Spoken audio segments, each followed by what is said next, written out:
Start more US based ఈ learning platform. మీరు కూడా స్లాట్ బుక్ చేసుకోవాలంటే ఈ నెంబర్కి కాల్ చేయండి. నమస్తే అశోక్ దేవనప్రియ గారు. నమస్కారం సార్. సార్ అశోక్ గారు, దీనికి ముందు ప్రీవియస్ వీడియోలో ఇన్వెస్ట్మెంట్ ఫిలాసఫీకి సంబంధించి ఒక 6 థంబ్ రూల్స్ మాట్లాడుకున్నాం. And what about the rest of the 4 thumb rules?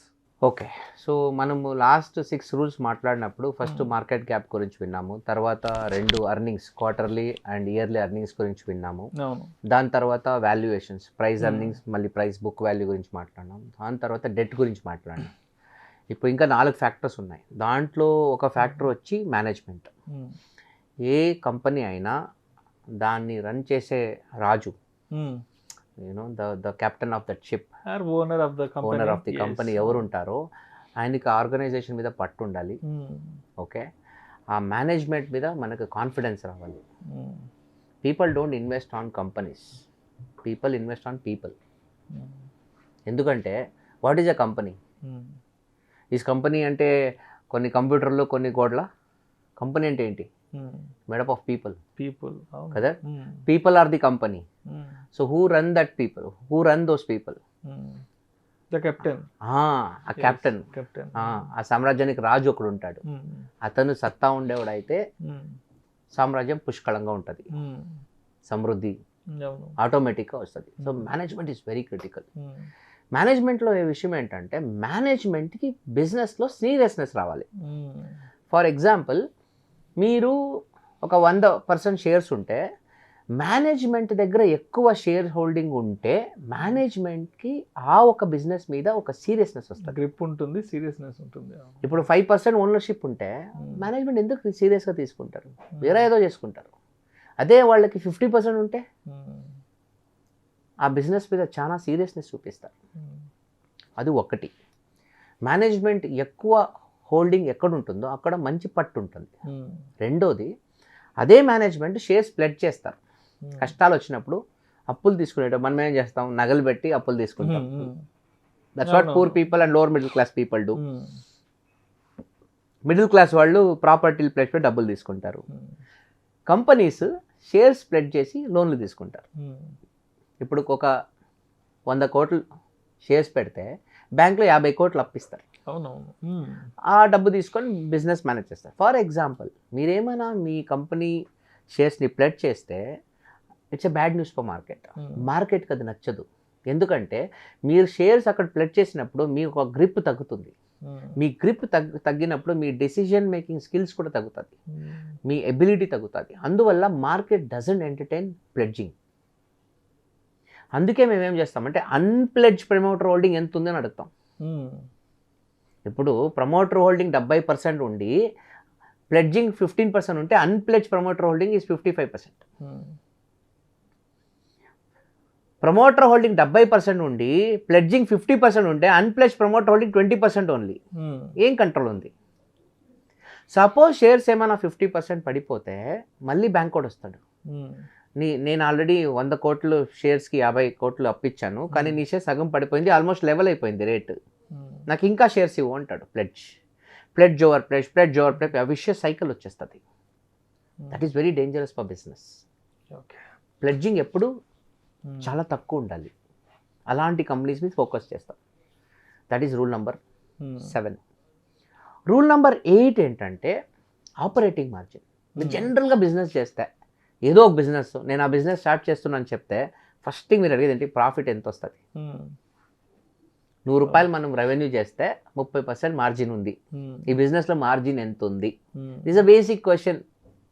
ఎవరైనా అడిగే బేసిక్ క్వశ్చన్ అంటే మార్జిన్ ఎంత వస్తుంది? 20% పొటెన్షియల్ మార్జిన్ ఉందప్ప, 50% మార్జిన్ ఉంది. ఎక్కువ మార్జిన్ ఉండే బిజినెస్కి ఎక్కువ స్కోప్ ఉంటుంది.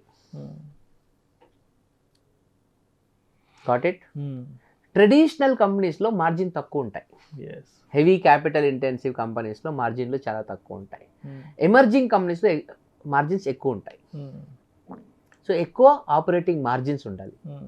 అది ఒక ఫ్యాక్టర్.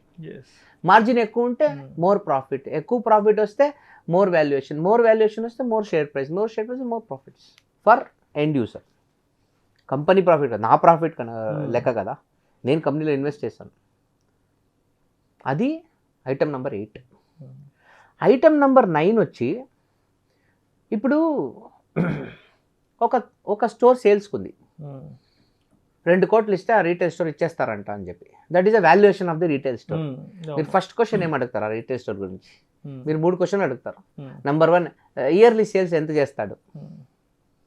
ఆ బిజినెస్ మనం కొనుక్కోవాలంటే ఇయర్లీ సేల్స్ ఎంత చేస్తాడు? నెంబర్ 1. నెంబర్ 2, ప్రాఫిట్ మార్జిన్ ఎంత? అప్పులో ఏమైనా ఉందా? ఇంతే. ఇది మూడు ప్రశ్నలకు రీజనబుల్ ఆన్సర్ వచ్చేస్తే మీరు డిసిజన్ తీసుకుంటారు. So sales as a function of price.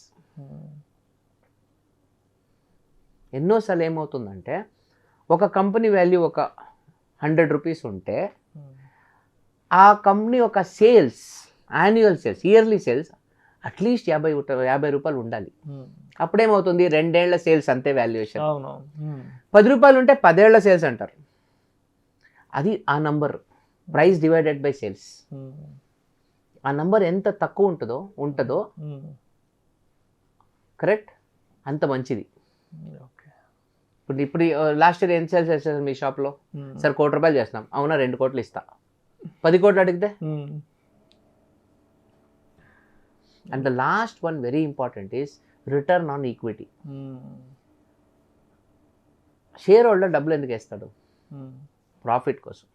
వాడు ఏ లోక కళ్యాణం చేయడానికి బిజినెస్కి రాడు. Not for charity. చారిటీ కాదు. The purpose of any business is maximisation of share holder investments. ఇది ఫండమెంటల్స్. మీరు ఫైనాన్స్ చదివితే ఇది చెప్తారు.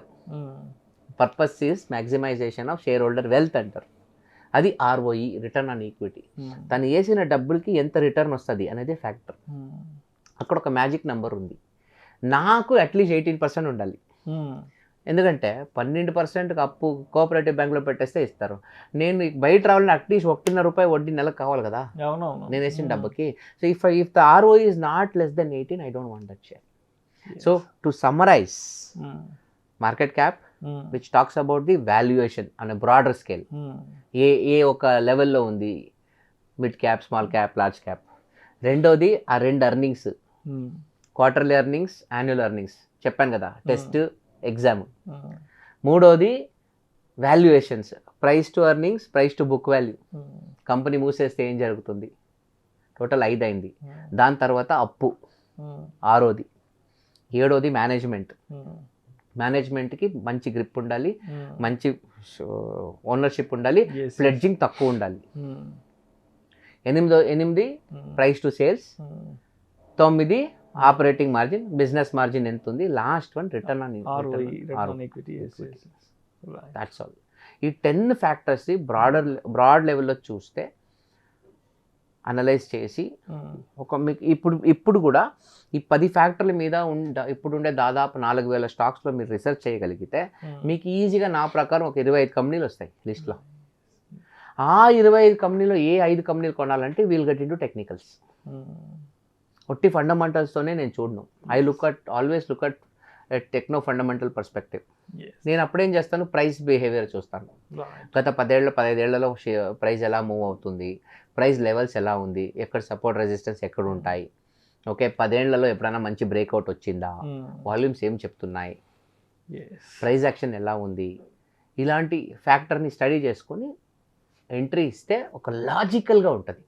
ఇవన్నీ చేసినా సక్సెస్ అనేది గ్యారంటీ కాదు. బట్ ఇవన్నీ చేసిన తర్వాత ఇన్వెస్ట్మెంట్ చేసి ఎవరో టిప్ ఇచ్చారు, ఎవరో రికమెండేషన్ ఇచ్చారు, దాన్ని కంపేర్ చేస్తే ఇవన్నీ బేసిక్ రూల్స్ రీసెర్చ్ చేసుకొని తమరు ఇన్వెస్ట్మెంట్ చేయగలిగితే దానివల్ల వచ్చే రిజల్ట్ టిప్ కన్నా బెటర్ ఉంటుంది. కన్విక్షన్ అనేది పెరుగుతుంది. When your conviction is high, you will be more confident in nature. Simple. ఒక కారు తోలుతూ ఉన్నాను, నేను డ్రైవర్, మీరు ప్యాసింజర్. 120-130 కిలోమీటర్ స్పీడ్లో దర్జాగా తోలుతున్నాను. నాకుండే కన్విక్షన్ మీకు రాదు. ఎందుకు? తోలేవాడు నేను, మీరు పక్కలో ఉండరు. అదే మీరు తోలితే మీకు కన్విక్షన్ ఉంటుంది. అదే కన్విక్షన్ రావాలి. You should know when I'm driving, I know what it is. Same way if you know this 10 simplified fundamental rules, మీకు ఆ ఒక ఇన్వెస్ట్మెంట్ మీద ఒక కాన్ఫిడెన్స్ ఉంటుంది, ప్రాసెస్ మీద పట్టు ఉంటుంది, ఫైనల్గా ఒక సక్సెస్ఫుల్ ఇన్వెస్ట్మెంట్ చేయగలిగే ఒక సత్తా వస్తుంది. Right. This is in a nutshell. Thank you so much Ashok Devanampriya garu. మీరు ఇన్వెస్ట్మెంట్స్ పాయింట్ ఆఫ్ వ్యూలో మీరు నమ్మే, మీరు ఇంప్లిమెంట్ చేసే, మీరు ఎగ్జిక్యూట్ చేసే ఒక 10 రకాల ఫిలాసఫీలు అయితే ఏమి, లేదంటే స్ట్రాటజీస్ అయితే ఏమి, లేదంటే ఫ్యాక్టర్స్ అయితే ఏంటనే దాని గురించి చాలా డీటెయిల్డ్గా ప్రేక్షకులకు తెలియజేశారు. Thank you so much Ashok thank you garu. Sir, thank you very much.